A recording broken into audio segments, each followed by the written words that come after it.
welcome to the Pure Energy Healing Academy. Today we're going to talk about an amazing crystal and a one-off crystal, and the reason why it's a one-off crystal is because it's massive. I've been looking for a one-off massive crystal like this, I'm not going to show it you yet, for probably 3 years now, 2 years, 2 to 3 years. Never came across anything quite like this one before. It's unusual, and it's I love it, absolutely love it. It's something extremely special about it. So I must admit, I'm a stubborn mule when it comes to when something's not broken, don't break it. So my passion with moldavite probably exceeds most people. I'm a little bit OTT. It's more than passionate. I can't kind of walk past moldavite. If I'm in any crystal shop, I can't walk past it. If I fall in love with a piece, I'll buy it, even if they don't want to sell it. I'll offer them more money, and then they'll sell it me. They'll see my excitement, and eventually they'll sell it me. My last piece I bought when I was wandering was in Bangkok, and I went into this shop, and the two ladies were there, and I said, "Could I have a look at your moldavite?" And yeah, you can look at it. And then I said, "Wow, this one's lovely." She says, "Oh yeah, it's lovely." I says, "So I'll take that." She says, "Oh no, you won't." I said, "Why not?" She says, "Because it's not for sale."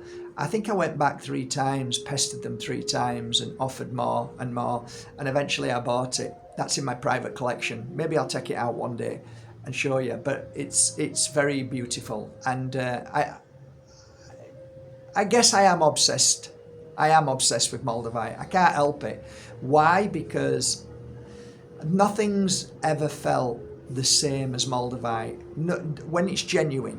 I'm talking about genuine. If you're buying shit off the eBay and Etsy and all of those, most of it is just glass. So you're not buying real authentic. When you've got moldavite in your hand, most people can feel that. And when you feel it, it's like an addiction almost. You want to feel it again and more. The reason why I'm talking about moldavite is because I never really bothered with any other thing when it comes to a close meteorite or something that might be similar, and people were telling me try this. I'd say I'm all right, I'm happy with what I've got, I'm happy with moldavite. This is my go-to for my really I would say profound work. So as a healer, moldavite was essential, so I'd always have 30 or 50 pieces around. The point being is that over the years I'd always get this kind of, why don't you try this crystal? Why don't you try this crystal? I'm like, I don't need to try that crystal. I'm happy with moldavite. And this was a pattern that kept going on for years. And I think the stubbornness in me, I think I'm a bit like Richie Allen. The stubbornness in me, right, is like, I'm happy with what I've got. I'm all right, right? And so I am a little bit stubborn that way. I know what I want, and I want what I know, as Richie says. I know what I like, and I like what I know. So, yeah. Libyan desert glass. Try it. All right, I will do one day. Yeah, okay, cheers. Thanks a lot. Libyan desert glass. Have you tried Libyan? Mark, try Libyan. What's wrong with you? Try Libyan desert. You need to try Libyan desert. Like, ooh. Anyway, as the years went on, for some reason, somebody said something to me that was really beautiful. Amazing. When you approach somebody with the beautiful energy of love, non-force, it's funny how an empath will open up.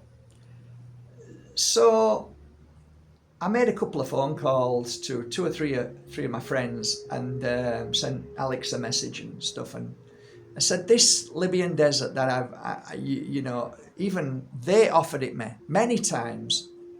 I just went, move on, move on. Have you got any? Yes. So I said, send me a few pieces. So I tried to be non-judgmental. I tried to clear all my thoughts about it and just approach it like I would any new crystal, which I did. But still in the back of my head, I'm thinking about all of these people saying what they said, and you know, maybe now I should have tried it earlier, but it wasn't the time. It just didn't feel right, and now I'm here doing it. So I remember putting a piece of this crystal in my hand and working with it, and I've got to say, remembering back to that moment, I think I was in here. I was really pleasantly surprised. Pleasantly surprised because it wasn't like moldavite. It felt very beautiful. It felt extremely calming. I felt a presence which was gorgeous. Something changed in my energy, and there was stuff happening, and I thought, this is actually a really nice crystal. And I remember making a video because I'd only just started working with it. And I said to everybody, you know, I'm kind of a bit embarrassed and I wish I'd have listened, but I've got it now. And I've got to say, you were right. It is beautiful. And so I'm here today after working with it for maybe, I would say, around 1,000 hours. That's been maybe more, because the first month I worked with it for ages, so maybe more. But conservatively, let's say between 1,000 and 2,000 hours. And working with it means that I'm meditating with it. It's on my third eye. It's on my crown. I'll use it. I'll put it on the floor and put it under my soles. I'll put it on my knees. I work with it to see what I'm getting and how best it works. I'll even put it in my belly button, work towards the solar plexus, you know, heart chakra, and all over. I'll just work with it in so many ways. So I'm here now today. I ended up buying not many, but a couple of 3 collections. And then I started doing what I would normally do with crystals. I started to mix and match, seeing how they work together. And the first port of call was putting together, I think, Tektite. And then I did Tektite and Herkimer. And then I did Tektite and moldavite, and then Herkimer diamond on its own. And so those were the collections that I started working with. I must say, to this day, I really enjoy working with it. That much so that I wanted a big piece, just like I've always been fascinated with moldavite, and always. I nearly bought a moldavite the other day for 13,000 euros. It was touch and go, but then it sold very quickly. So I missed it, and I thought, well, if it was meant for me, I would have bought it, and it went before I could buy it. And it was quite a big piece. I think it was about 39 grams, something like that. Anyway, it was a lovely piece. It was a Bessanitz piece.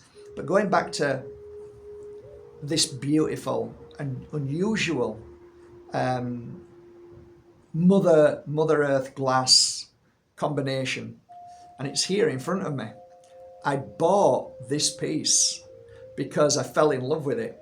It's got a hole in it, a natural hole, and it's a whopping piece, and it's really high grade. It's a really high grade. You can basically see straight through it. It's a good quality piece, and I was very excited when I found it. When I saw it, I was excited, and I just had to have it. So I bought it. I invested in this beautiful piece, and now I've been working with it for, I don't know, a good few months. Absolutely loved it. And the beauty about markbajerski.com is I can work with crystals, and then when I finished, being blessed to be able to work with them, I'm able to then put them on the website as I do every single piece and then offer them. And it's just lovely. And I think that Libyan desert glass now in my thought, when I think about it, as I think about crystals, it brings a big smile to my face. And when I wear it, I've got to say, I feel a different energy than the moldavite. Moldavite is extremely hammer, smack over the head. This is more of a move into. It's like a gentle, but then you're on full throttle, but throttle as if you're on a jet boat, but you start very slowly and then you're away with it. And you can feel the protection when you're moving at that energetic frequency, meaning that you're seeing, you're feeling, you're connecting, and it becomes more evident that you're in that flow and you didn't realize that you're in that flow. It's such an experience for me. So I find myself using this more on moments of creativity. I find I hold this more when I need answers what may be a little bit challenging. So it might be that sometimes I'm not aware of certain things that are presented to me in a way that I can accept and digest. And that is something that I find is profound. So what other things do I like about this beautiful crystal?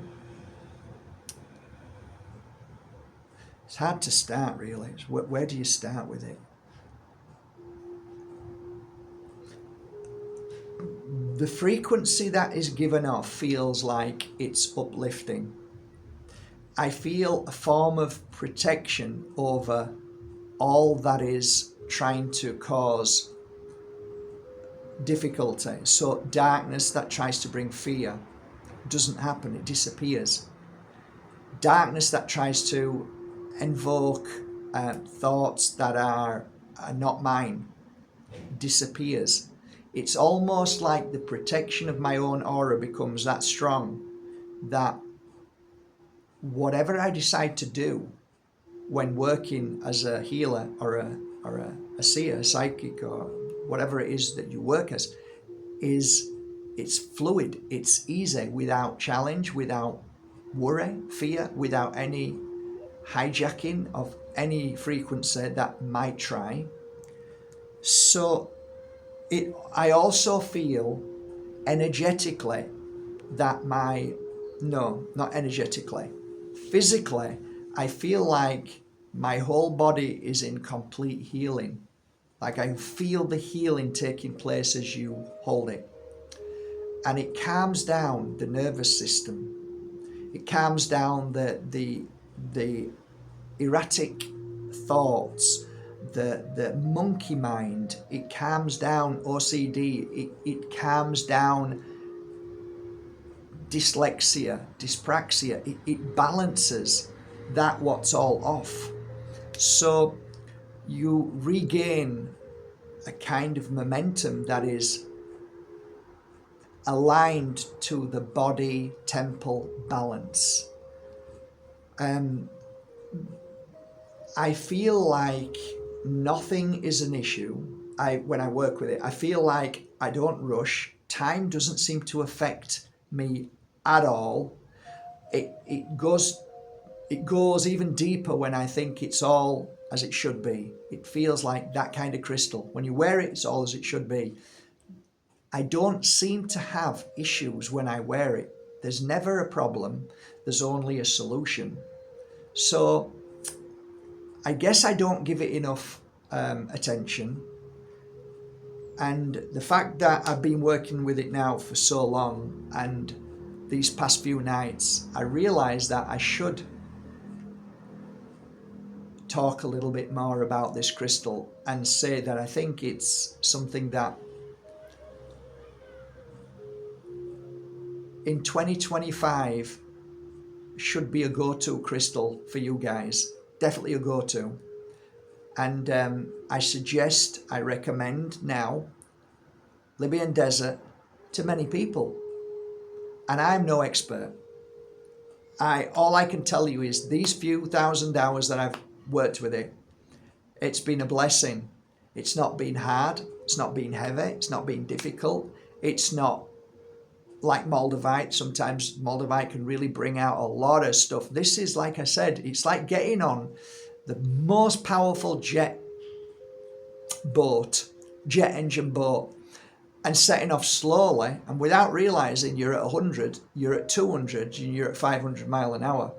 In the sense of, it doesn't feel like it, even though you know that what's going on in and around you is of that energy, with protection, with your intuition, with your healing process. So I have a smile on my face because I was pleasantly surprised to be wrong when I said it's not as powerful as moldavite. And it is, but in a whole different way. So I would definitely recommend, if you are worried about moldavite, no problem, I get it. It's out there, there's a lot of fear. But as a starter crystal before you get to moldavite, I would wholeheartedly recommend you go to your local crystal store and buy a piece of Libyan desert glass. And thus I conclude my conversation today and share with you I believe, one of the most beautiful pieces that I've ever come across. And I've seen many. Absolutely gorgeous. And with that natural hole, that's a whole other ball game. So I shall put this on the website today, because now I've handled it and worked with it for so many hours. It will now probably find a most beautiful home, and whether it's in 5 minutes or whether it's in 10 years, it will find its home. And I hope you appreciate it, and for you to be the bearer, the holder, the keeper of this beautiful piece. I wish you well. Have a great day.